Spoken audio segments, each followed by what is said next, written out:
अथ श्रीसंज्ञस्तोत्तरशतनामस्तोत्रम्। शनैश्चराय शान्ताय सर्वाभीष्टप्रदायिने शरण्याय वरेण्याय सर्वेशाय नमो नमः। सौम्याय सुरवन्द्याय सुरलोकविहारिणे सुखासनोपविष्टाय सुन्दराय नमो नमः। घनाय घनरूपाय घनाभरणधारिणे घनसारविलेपाय खद्योताय नमो नमः। मन्दाय मन्दचेष्टाय महनीयगुणात्मने मध्यपावनपादाय महेशाय नमो नमः। छायापुत्राय शर्वाय शरतूणीरधारिणे चरस्थिरस्वभावाय चञ्चलाय नमो नमः। नीलवर्णाय नित्याय नीलाञ्जननिभाय च नीलाम्बरविभूषाय निश्चलाय नमो नमः।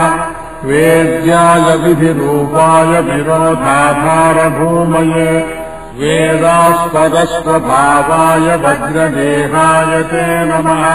वैराग्यदाय वीराय वीतरोगभयाय च विपत्परम्परेशाय विश्ववन्द्याय ते नमः।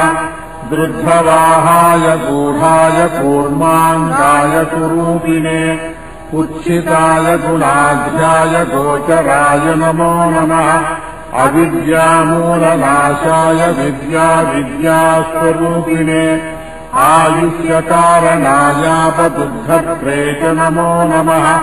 विष्णुभक्ताय वसिने विविधागमवेदिने विधिस्तुत्याय वन्द्याय विरूपाक्षाय ते नमः।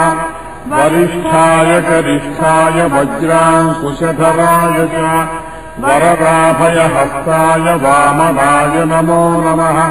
ज्येष्ठापत्नी समेताय श्रेष्ठायामितभासिने कष्टौघनाशकायार्यपुष्टिदाय नमो नमः। स्तुत्याय स्तोत्रगम्याय भक्तिवश्याय भानवे भानुपुत्राय भव्याय पावनाय नमो नमः। धनुर्मण्डलसंस्थाय धनराय धनुष्मते तनुप्रकाशदेहाय तामसाय नमो नमः।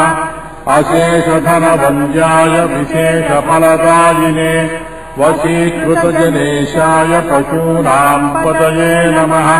खेचराय खगेशाय घननीलाम्बराय च काठिन्यमानसायार्यगणस्तुत्याय ते नमः।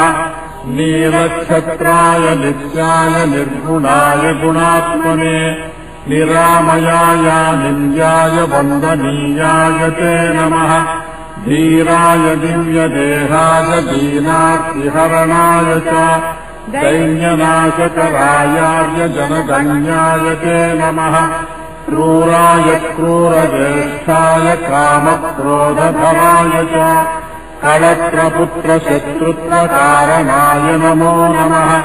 परिपोषितभक्ताय वरभीतिहराय च भक्तसङ्घमनोभीष्टफलदाय नमो नमः।